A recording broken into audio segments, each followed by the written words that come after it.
All right, so this is Shopify on the monthly chart, and price finally broke through this resistance band at the $70 level for one reason and one reason only: Black Friday. It was huge. People spent money they had and didn't have. Merchants benefited that were on Shopify, and obviously Shopify benefited. The question is, where will price be in 5 years? Well, how about next year? If you look at the monthly chart, there's really nothing stopping price from moving up to this next level, where I think there will be some resistance because that was previous support at the $90 level. But in 5 years, there's no reason why price can't move higher and at least double, which would put price at roughly $140. Before we continue with the analysis, let's see if there's any roadblocks in between current price and the next level at $90, where I do anticipate a pullback. Let's look at this article. So Shopify stock is expensive right now. Shares of the barely profitable e-commerce outfit trades at 74 times next year's expected earnings. The company's pace of sales growth is slowing down too, even if only because its past growth has made for tougher comparisons now. So Shopify is an e-commerce name. It's a crowded arena. You have folks like Amazon, players like Walmart, even eBay. Shopify is different than all of them, however.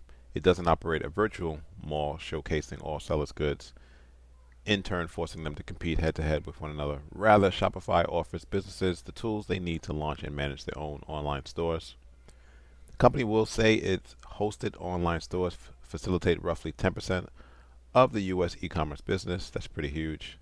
And on a worldwide basis, its tech is handling over 200 billion worth of transactions each year, generating on the order of 6 billion in annual revenue for Shopify itself. So they're a player in this arena. Now, Shopify is profitable, for the record.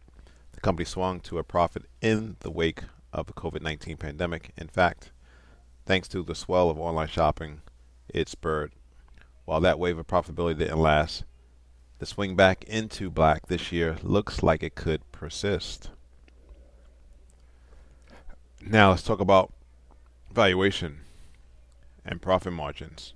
They remain thin, only 122 million as of last quarter's revenue of 1.7 billion was turned into actual operating income, about 7% of its top line. Free cash flow of 276 million isn't a whole lot more encouraging. The per share earnings of 69 cents analysts expected for the full year isn't thrilling, translating into a price to earnings ratio of over 100. That's pretty steep. The forward-looking P ratio of 74, based on next year's estimated bottom line of $1.04 per share, isn't leaps and bounds cheaper. Both are well above market norms of around 20. What's largely being overlooked, however, is how Shopify's ongoing growth is going to be of much greater benefit to its bottom line than it will to its top line. While analysts expect Shopify's revenue to double between now and 2027, they also believe per share profits will nearly quadruple during this time frame. To the extent a long-term price prediction can be made for the stock, though, don't be surprised to see Shopify shares trading in the ballpark of 100 or more 5 years from now. Again, I'm thinking it could double from current levels. That will still be a fairly frothy price relative to their likely earnings at the time. But this premium should be justified by the fact that Shopify's revenue will still be growing at a double-digit pace at this time. So Shopify is expensive, and typically for growth companies, you're going to pay a premium. However, Shopify's growth in the past isn't what it's going to be in the future. As it gets down to laws of numbers, again, take Bitcoin for an example.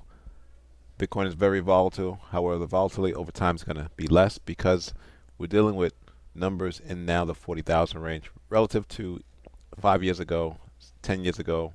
when you were talking 1,000, 100, etc. So let's drill down to the weekly chart. And we can see last week, or this past week, we had a gap higher. And we have what I'm calling smooth sailing to the $90 level. You get a little bit of resistance starting to kick in around 86, but there's nothing stopping price from moving high. I know it's overvalued. So here's the setup. Pull back to the $70 level to ride it to the next leg higher again to $90. Kind of drilling down to the weekly chart. Price based this past week, and what that means is that it's allowing the moving averages to catch up for a potential breakout. Again, if you look at the leg, origin of the leg higher from this, say, $46 level, price is taking a breather again before the next leg higher. So, and I'm anticipating a pullback because on the daily chart, the RSI is approaching 75, approaching oversold or overbought conditions. So with that said, don't just jump into Spotify, but I'm thinking Spotify will at least double in the next 5 years. Thanks for watching. Subscribe. Please like the video.